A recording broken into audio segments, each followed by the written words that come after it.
Hello everyone. Today we are going to discuss about 7 segment driving circuit, encoder, decoder, multiplexer and demultiplexer, है ना, जो हमारे syllabus में बच गया था डिजिटल इलेक्ट्रॉनिक्स के, वो आज हम डिस्कस करेंगे और ये लास्ट लेक्चर होगा डिजिटल इलेक्ट्रॉनिक्स का। इसके बाद we are going to discuss about 555 timer. Okay, तो सबसे पहले जैसा कि हमने पहले भी देखा है कि 7 सेगमेंट की ड्राइविंग सर्किट या 7 सेगमेंट डिस्प्ले क्या होता है ना। आप जनरली ये डिस्प्ले देखते होगे कहीं ना कहीं रेलवे स्टेशंस में या आपके घड़ी में, ठीक है। तो ये एक तरह का डिस्प्ले होता है जिसमें ऐसे करके 8 बना होता है, ठीक। इससे आप कोई भी नंबर क्या कर सकते हो, डिज़ाइन कर सकते हो, है ना। जैसे कि मान लीजिए आपको 1 ऑन करना है या 1 बनाना है, तो आप क्या करोगे शुरू में।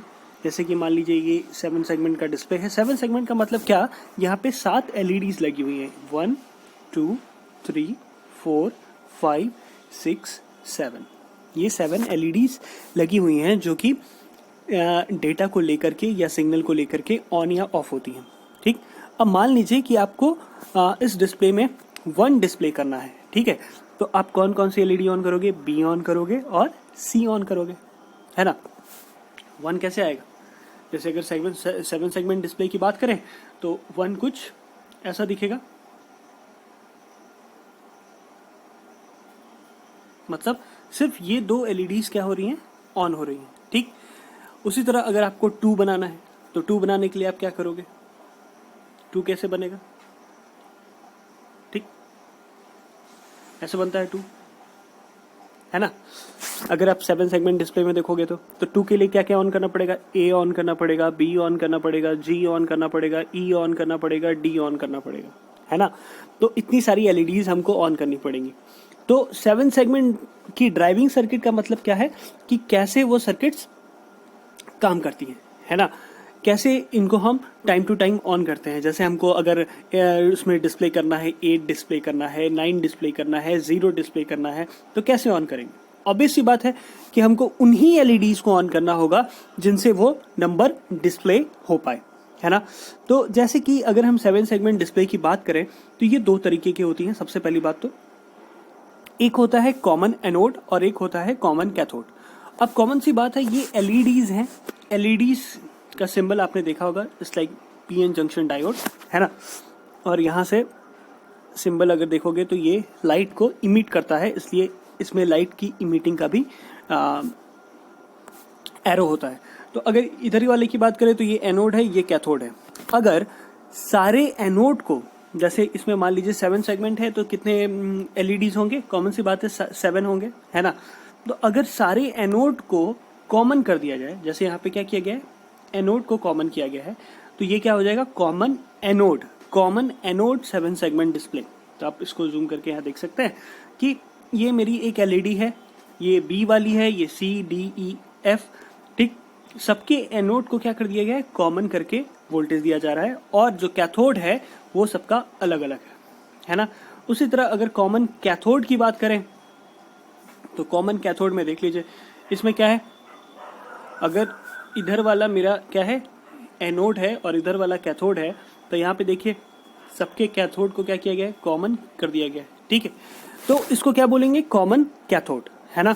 अब देखिए ध्यान से, अगर हमको ऑन करना है क्या, जैसे कि हमको 7 सेगमेंट डिस्प्ले में 0 दिखाना है, ठीक।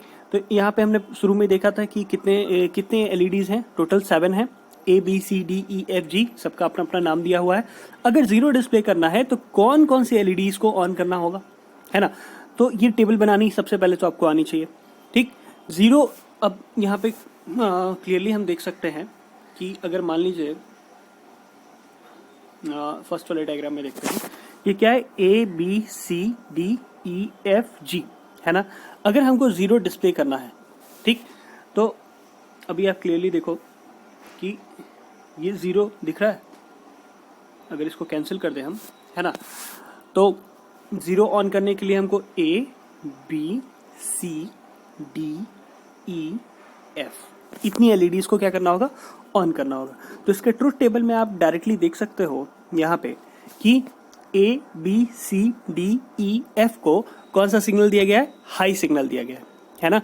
दैट मीन्स जब उनको आप हाई सिग्नल दोगे तो वो क्या हो जाएंगे? ऑन हो जाएंगे. और जी जो है बीच वाला यहाँ पे, उसको क्या किया गया है? लो सिग्नल दिया गया है. दैट मीन्स जी को ऑफ रखा गया है. ठीक, तो A B C D E F को ऑन कर देंगे तो 0 ऑटोमेटिक डिस्प्ले हो जाएगा. अगर आपको इसमें डिस्प्ले करना है 8, तो 8 को डिस्प्ले करने के लिए सारी एलईडीज को ऑन करना होगा. जैसे कि आप यहाँ देख सकते हो 8 वाला नंबर, ये देखिए 8 वाले में 8 के सामने अगर आप देखोगे तो 8 के सामने सारी एलईडीज क्या है? ऑन है ना. तो उसी तरह आप अलग अलग नंबर का यहाँ पे सीक्वेंस बना सकते हो. इसको आप खुद से प्रैक्टिस करें और बनाएं. ठीक, नेक्स्ट देखते हैं कि ड्राइविंग कैसे होती है. ठीक है, कैसे हम इनको ड्राइव करते हैं. अब देखिए, क्योंकि ये बहुत छोटी छोटी एलईडीज होती हैं तो ये बहुत कम करंट कंज्यूम करती हैं.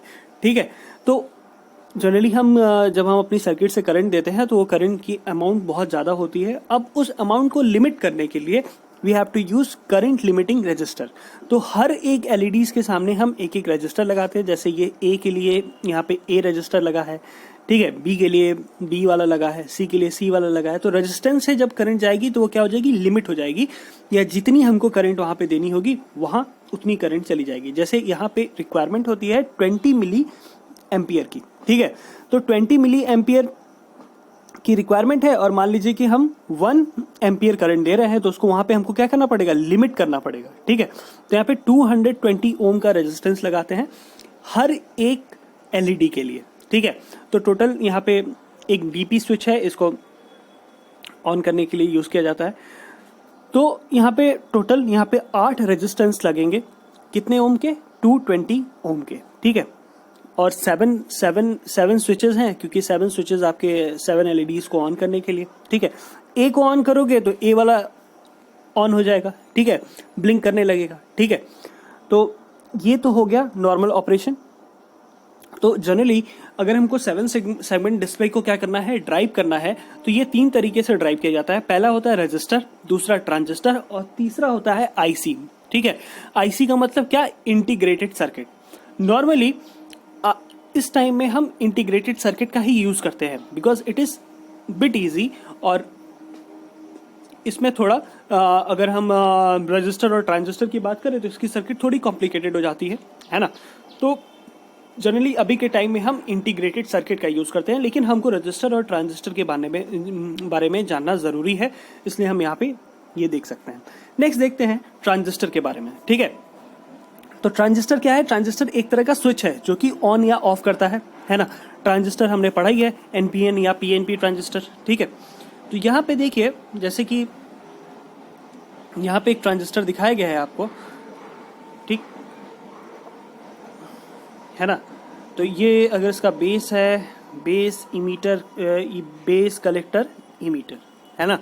तो यहाँ पे देखिए इसके कलेक्टर से यहाँ पे क्या किया गया है? एलईडी को ज्वाइन किया गया है.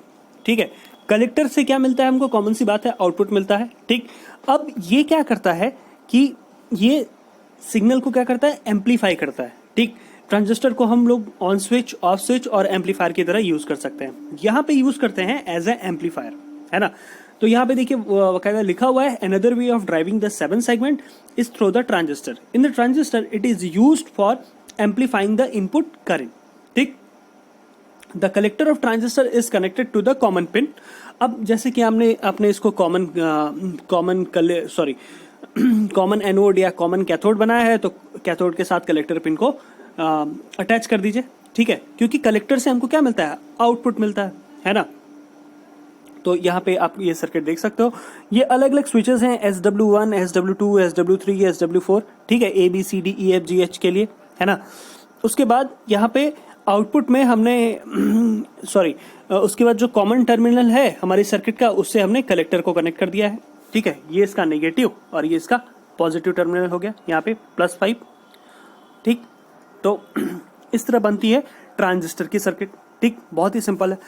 अब अगर हम बात करें इंटीग्रेटेड सर्किट का, तो इंटीग्रेटेड सर्किट से कैसे हम 7 सेगमेंट डिस्प्ले को ड्राइव करते हैं, ये जानने के पहले थोड़ा जानना जरूरी है कि डेकोडर क्या होता है. ठीक है, आगे हम लोग पढ़ेंगे अच्छे से कि डेकोडर एनकोडर क्या होता है। फिलहाल यहाँ देख लीजिए कि जब यहाँ पे एक बार और अच्छे से देख सकते हैं डेकोडर के बारे में। देखिए ये एक तरह की, पहले देख लीजिए कि एनकोडर डेकोडर क्या है, उसके बाद हम लोग आईसी से जो ड्राइविंग सर्किट बनाते हैं उसके बारे में डिस्कशन करेंगे। तो एनकोडर डेकोडर की बात करें तो एनकोडर एक तरह की कॉम्बिनेशनल सर्किट है जो कि बाइनरी इंफॉर्मेशन को, अगर आपके पास कोई बाइनरी इंफॉर्मेशन है जो कि इतने नंबर में है, 2 to the power n number में है, उसको ये चेंज करता है n नंबर्स में। जैसे मान लीजिए आपके पास कोई इंफॉर्मेशन है 2 to the power 3, है ना, 2 to the power 3 number of information है जिसको आपको अलग अलग इनपुट्स में प्रोवाइड करना है, ठीक है। तो 2 to the power 3 का मतलब कितना, 2 क्रॉस 2 क्रॉस 2, मतलब 8 इंफॉर्मेशन है आपके पास, ठीक है। उसको अगर आपको एक एन कोडर में देना है तो एन कोडर क्या करेगा कि उसको कंप्रेस कर देगा। जैसे 2 to the power 3 को ये 3 में कंप्रेस करके दे देगा। जैसे आप सिंपल सी बात है, आप यूज करते हो क्या, जैसे आप यूज करते हो मान लीजिए आपके पास कोई 10 MB की फाइल है, अब आप उसको कंप्रेस करना चाहते हो, तो कंप्रेस करते हो तो कंप्रेसर क्या करता है, उस 10 MB को, ठीक, उस 10 MB को 2 MB में कन्वर्ट करके आपको दे देता है, तो उससे आपका स्टोरेज बच जाता है ना। तो एनकोडर भी कुछ वैसा ही काम करता है, जैसे कि हमने बात किया यहाँ पे 2 to the power 3 numbers of data का, ठीक है। तो ये हो गया 8 डेटा। अब इसको कंप्रेस करके ये कन्वर्ट कर देगा 3 डेटाज में, ठीक है। तो अगर एनकोडर के बारे में पूछा जाए तो बोलना है कि एनकोडर एक ऐसी डिवाइस है जो कि 2 to the power n inputs को n इनपुट्स में कन्वर्ट करता है ना। तो यहाँ पे देख सकते हो, यहाँ पे जैसे कि इसके लेफ्ट हैंड साइड में क्या है, बहुत सारे इनपुट हैं और राइट हैंड साइड में 3 आउटपुट यूज किए गए हैं, ठीक है। तो यहाँ पे D0 से D7 तक यूज हुआ है और आउटपुट में XYZ है जो कि कंप्रेस डेटा है, ठीक है। फिर से उस डेटा से हम ये 8 डेटा को निकाल सकते हैं, ठीक है। जैसे कि XYZ का जो डेटा आएगा उन डेटा से हम इन 8 डेटास को निकाल सकते हैं। तो ये है क्या, मेरा एनकोडर। इसी का जस्ट उल्टा बोलते हैं क्या उसको, डेकोडर। डेकोडर का काम क्या है, आप 3 डेटा दोगे और आपको 8 डेटा मिलेगा, है ना।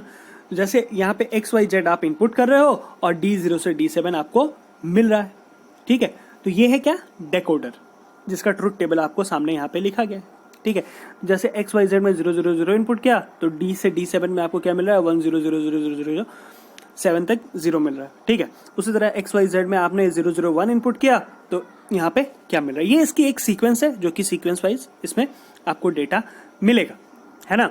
तो एनकोडर डेकोडर का काम यही है कि डेटा को कंप्रेस करना, या ठीक है, या जो आपको कंप्रेस डेटा मिला है फिर से उस ओरिजिनल डेटा को रिकवर करना, ठीक है। तो ये है एनकोडर और डेकोडर का काम। यही काम यूज किया जाता है यहाँ पे BCD के 7 सेगमेंट डिस्प्ले में। BCD के 7 सेगमेंट डिस्प्ले में कैसे इस ड्राइविंग सर्किट को यूज करते हैं, यहाँ पे जो है, यहाँ पे देखिए इनपुट में 4 टर्मिनल लगे हैं जो कि स्विच 1, स्विच 2, स्विच 3, स्विच 4 को यूज कर रहे हैं, ठीक है। और आउटपुट में देखिए, आउटपुट में 7 टर्मिनल निकल रहे हैं। तो ये क्या है, जहां हम कम इनपुट दे रहे हैं और ज्यादा आउटपुट निकल रहा है, तो वो क्या है, एक तरह का डेकोडर है। जैसे कि हमने यहाँ पे देखा, ये क्या है, 3 इनपुट दिए 8 आउटपुट निकला। तो उसी तरह यहाँ पे 4 इनपुट दिए और 8 आउटपुट निकला, तो ये एक तरह का डेकोडर है। तो अब यहाँ पे जो हम इनपुट देते हैं, वो जो इनपुट है वो होता है BCD नंबर। हमने ऑलरेडी पढ़ा हुआ है BCD नंबर, ठीक। जैसे हमने मान लीजिए हमको 0 वहां पे इनपुट करना है, तो ABCD में हमने, जैसे यहाँ पे आप ट्रुथ टेबल देख सकते हो, ABCD में हमने 0 0 0 0 दे दिया। अब उसको वो क्या करेगा, बाइनरी में कन्वर्ट करके हर एक स्विचेस को, जो भी आप नंबर दोगे उसके अकॉर्डिंग वो स्विच को ऑन करेगा, ठीक है। तो BCD को वो बाइनरी में कन्वर्ट किया, बाइनरी में कन्वर्ट करने के बाद वहां पे वो ऑन करा। जैसे यहाँ पे लिखा हुआ the above figure show the driving of 7 segment display using BCD। BCD एक तरह का नंबर है टू 7 सेगमेंट डिस्प्ले, जो कि हमने शुरू में पढ़ा भी है BCD के बारे में। Here we have to give BCD data, है ना, टू डिस्प्ले 0 to 9। जनरली यहाँ पे जो जो यहाँ पे जो इंटीग्रेटेड सर्किट यूज की जाती है उसको बोला जाता है कंप्लीमेंट्री मेटल ऑक्साइड सेमीकंडक्टर, जिसको CMOS चिप के नाम से भी जाना जाता है। ठीक है, ये 4 बिट डेटा को 8 बिट डेटा में कन्वर्ट करता है। बस इतना याद रखना है, आप 4 बिट डेटा दोगे और उसको वो 8 बिट डेटा में कन्वर्ट करेगा। किसके लिए? 7 सेगमेंट को ड्राइव करने के लिए। ठीक है, तो कॉमन सी बात है, यहाँ पे हमको कम इनपुट देना पड़ रहा है, तो ये थोड़ा इजी है ना। तो जनरली अभी यही सर्किट यूज की जाती है ड्राइव करने के लिए, किसको? 7 सेगमेंट को।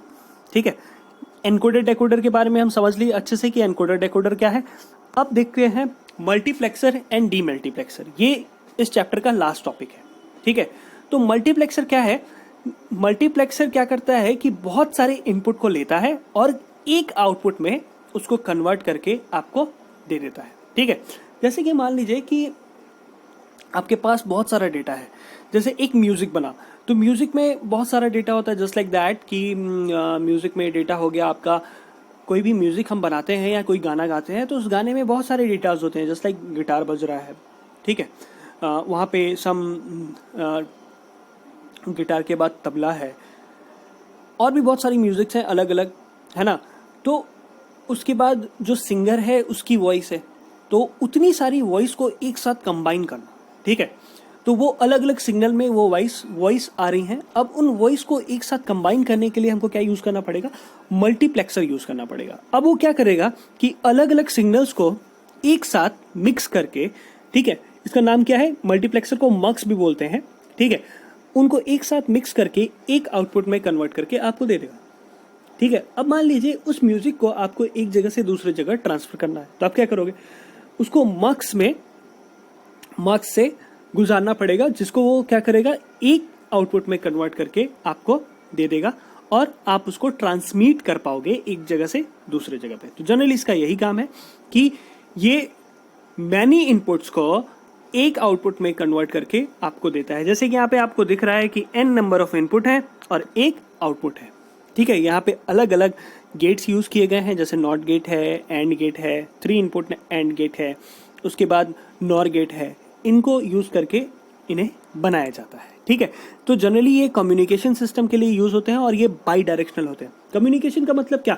आप किसी को फोन करते हो तो फोन करते वक्त क्या होता है? आप इधर से बात कर रहे हो, आपकी भी आवाज उस तक पहुंच रही है और उसकी आवाज भी आप तक पहुंच रही है, तो ये क्या है? बाई डायरेक्शनल है, मतलब इधर से भी उधर जा रहा है और उधर से भी इधर आ रहा है। ठीक है, तो ये कैसे होता है इसके बारे में हम आगे डिस्कशन करेंगे। तो अब डीमल्टीप्लेक्सर, कॉमन सी बात है, ये उसका एकदम अपोजिट होगा। आप एक इनपुट दोगे और आपको ज्यादा आउटपुट मिलेगा। ठीक है, जैसे आपने एक इनपुट दिया, आपको 2 आउटपुट मिला, तो उसको बोलेंगे 1 to 2 डीमल्टीप्लेक्सर। एक इनपुट दिया, 4 आउटपुट मिला, तो उसको क्या बोलोगे? 1 to 4 डीमल्टीप्लेक्सर। ठीक है, उसी तरह 1 to 16 डीमल्टीप्लेक्सर होता है। ठीक है, तो कम इनपुट ज्यादा आउटपुट क्या बोलेंगे? डीमल्टीप्लेक्सर, डीमक्स के नाम से भी जाना जाता है। अब देखिए जनरली इसमें क्या होता है कि यहाँ पे आप देख पा रहे होंगे कि सबसे पहले वाले डायग्राम में मक्स में क्या हो रहा है कि बहुत सारे सिग्नल दे रहे हैं, वो उसे एक सिग्नल में कन्वर्ट करके ट्रांसमिट कर रहा है। ठीक है, अब मान लीजिए कि उस डेटा को हमको एक जगह से दूसरी जगह पहुंचाना है, तो हमको एक ट्रांसमिशन चैनल चाहिए। अब उस ट्रांसमिशन चैनल में कोई एक डेटा जो वो तीनों सिग्नल का क्या होगा? मिक्स होगा, उसके थ्रू गुजरेगा। अब जहां पे वो डेटा रिसीव होगा वहां पे क्या लगा होगा? डी मक्स लगा होगा या डी मल्टीप्लेक्सर लगा होगा। ठीक, तो डी मल्टीप्लेक्सर क्या करेगा? जो ट्रांसमिशन चैनल के थ्रू जो डेटा आया है उसको फिर से कन्वर्ट करेगा किसमें? उसके ओरिजिनल सिग्नल्स में। ठीक, तो यहाँ पे आप देख रहे हो, यहाँ पे बहुत सारे सिग्नल्स दिखाए हुए हैं, रेड है, ग्रीन है, ब्लू है, येलो है या ऑरेंज भी बोल सकते हो। ठीक है, उनको मेरा मल्टीप्लेक्सर क्या कर रहा है? एक कंपोजिट सिग्नल में कन्वर्ट करके ट्रांसमिशन चैनल में दे रहा है। अब जहां पे वो डेटा पहुंचना है वहां पे वो डेटा पहुंचने के बाद किस में एंटर कर रहा है? डी मल्टीप्लेक्सर में एंटर कर रहा है। डी मल्टीप्लेक्सर क्या कर रहा है? उनको फिर से उसी सिग्नल्स में कन्वर्ट कर रहा है जिस सिग्नल्स में वहां पे मल्टीप्लेक्सर में इनपुट किया गया था। तो ये है मेरा डी मल्टीप्लेक्सर एंड मल्टीप्लेक्सर। तो ये चैप्टर यहीं पे खत्म होता है। इसको अच्छे से नोट डाउन करें और अपना नोट्स रेडी करें। ठीक है, इसके बाद हम लोग डिस्कशन करेंगे 555 टाइमर्स के बारे में। So thanks for watching.